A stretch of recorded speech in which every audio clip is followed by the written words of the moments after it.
What's going on, guys? It's Nicolot Show, Spreaker Web Radio. Nicolot Show, 4th and Inches, same difference. I'm here to talk college football tonight.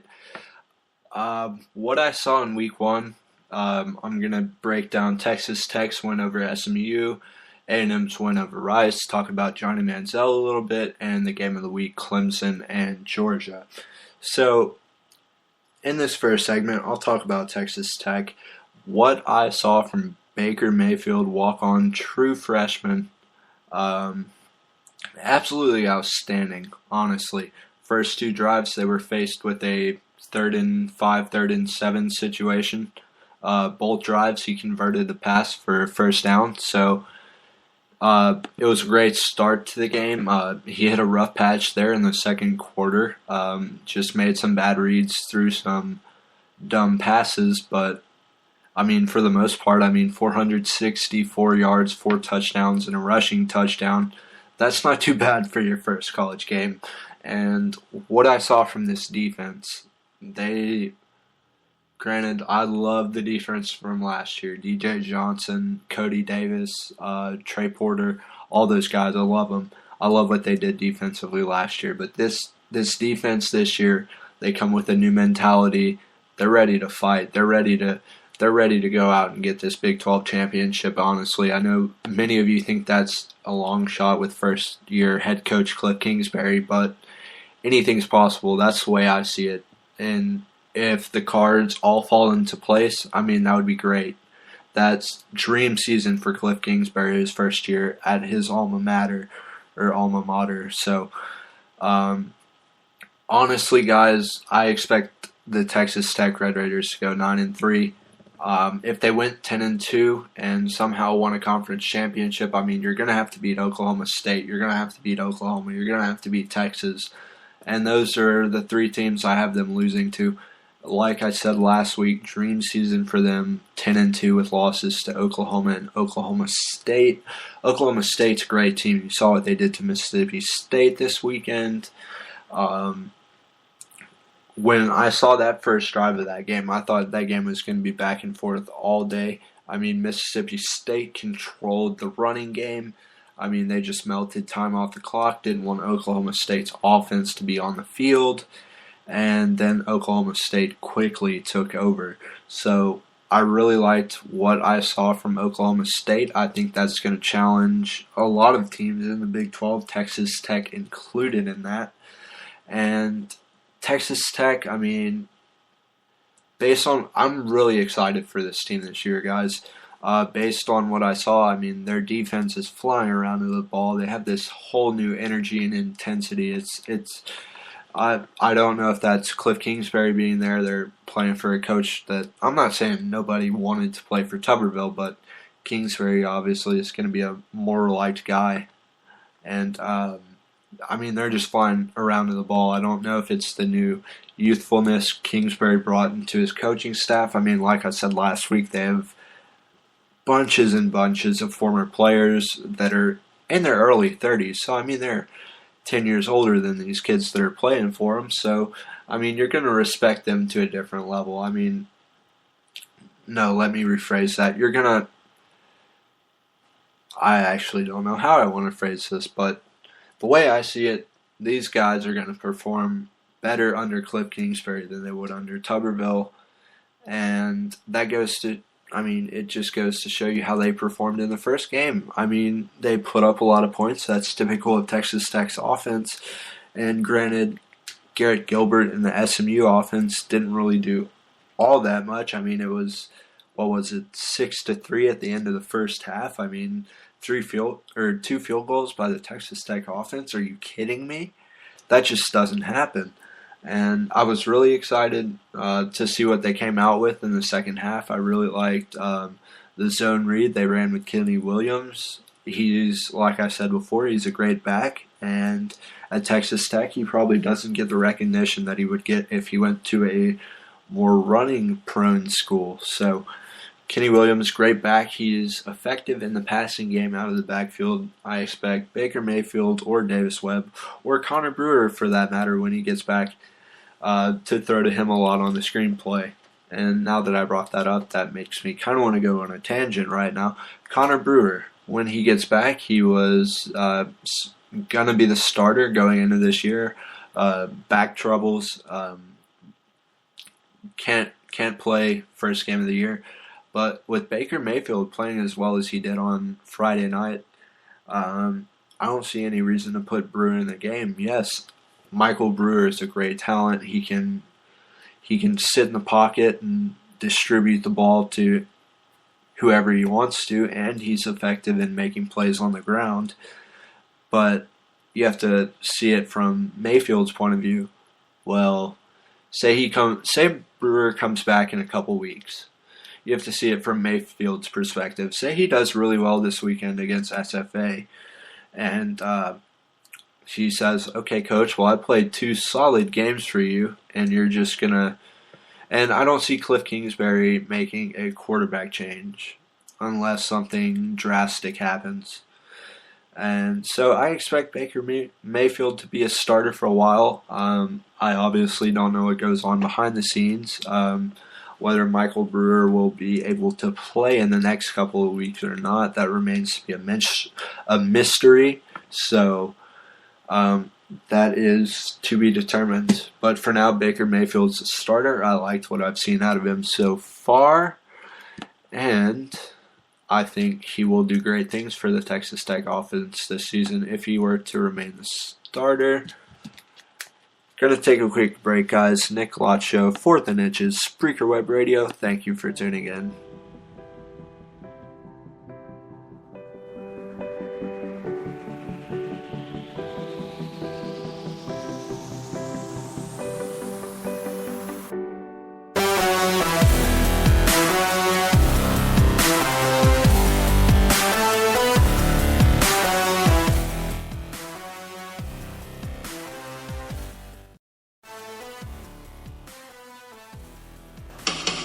Budweiser presents Real Men of Genius. Real Men of Genius. Today, we salute you, Mr. Pro Wrestling Wardrobe Designer. Mr. Pro Wrestling Wardrobe Designer. While lesser designers would shy away from putting 300-pound men in spandex, you embrace it. Yes, you do. Pushing fashion to its limits, literally. You pair tights with a cape, a leotard with a mask, leather boots with a thong. Ow, looking good. All understated ways of saying, I'm going to rip your head off and look fabulous doing it. So this Bud's for you, Mr. Pro Wrestling Wardrobe Guy, because without you, a man crushing another man's head in his arms would just look silly. Mr. Pro Wrestling Wardrobe Designer. Hey guys, I think I'm gonna ask that girl out over there. Her? Carl. You know how this movie ends, man. Let's take inventory. She's a legit 10, right? Right, and you're a 4. 3.5. 3.5. I see you more as an online dater. Which is terrific. Telling it like it is. Thanks. Your shot. It works better on the air. 4th down, red zone. Look in the mirror time. Look in the mirror and then take the 3. Listen to ESPN Radio anywhere, anytime. Yeah. 2 months premature, doctor said I wouldn't live. Your son needs spinal taps that could paralyze your kid. Already on my deathbed, my life wasn't meant. Smiling, thinking about all the things I've done since. Respiratory system about to fail. Seems like in my birth. Welcome back. It's the Nick Lott Show, 4th and Inches, Spreaker Web Radio. Getting into more college football from this past weekend. Georgia and Clemson, Alabama, Virginia Tech, LSU, TCU, all good games. I'm going to break all those down. But without further ado, I'm going to put my 2 cents in on Johnny Manziel, my thoughts on him, my thoughts on his performance this past weekend. As we all know, he was suspended for the first half against Rice. And all last season, it was their I don't even know a word to describe it, guys, but they scored first on every single drive. They were the first team to score in every single game they played last year, and A&M comes out, backup quarterback Matt Jokel goes they have to punt the ball away. First time they haven't scored first in a game in a long time, and Rice just ran it right down their throat. Right down their throat. And all first half, it was back and forth, back and forth. Don't remember the halftime score, but we all know what happens in the third quarter. Johnny Manziel trots out onto Kyle Field. And from that point on, I mean, Texas A&M intercepted Rice's pass, and that's they had a nice little run back on that, and Johnny comes on the field all pumped up. His first play is a scramble for, I think, 12 yards, starting where he left off in the Cotton Bowl, just running all over defenses. And he goes 6 of 8. 3 of his passes were touchdowns, 2 to Mike Evans, his favorite target on the team, based on what I saw last year and the fact that 2 of his 3 touchdowns this year were thrown to Mike Evans. They definitely have some chemistry there. But after Johnny Manziel throws his first touchdown, granted, we all know what happened with him in the NCAA investigation about being paid to sign autographs. After he made a scramble and a Rice linebacker tackled him, and they got up and started talking some smack, and Johnny gets up and mouths something along the lines and does this hand gesture that you're not getting my autograph.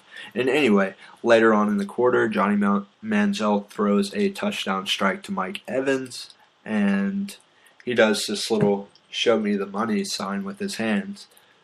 And in my opinion, Johnny Manziel is a great football player. One of the best quarterbacks I've seen in quite a long time, based on how he's improved a lot as a passer over the offseason. And what he just does on the ground is absolutely amazing. I mean, he was the leading rusher in the SEC as a quarterback, for crying out loud. I mean, this guy is, as much as I hate to admit it, he's the best player in college football. There, I said it. It's over with. He's crazy to watch. It's going to be interesting to see when Alabama comes to town next weekend what's going to happen. But that's going to be later in the week. I'm going to break that game down for you. Absolutely. That's going to be in the show later on next week.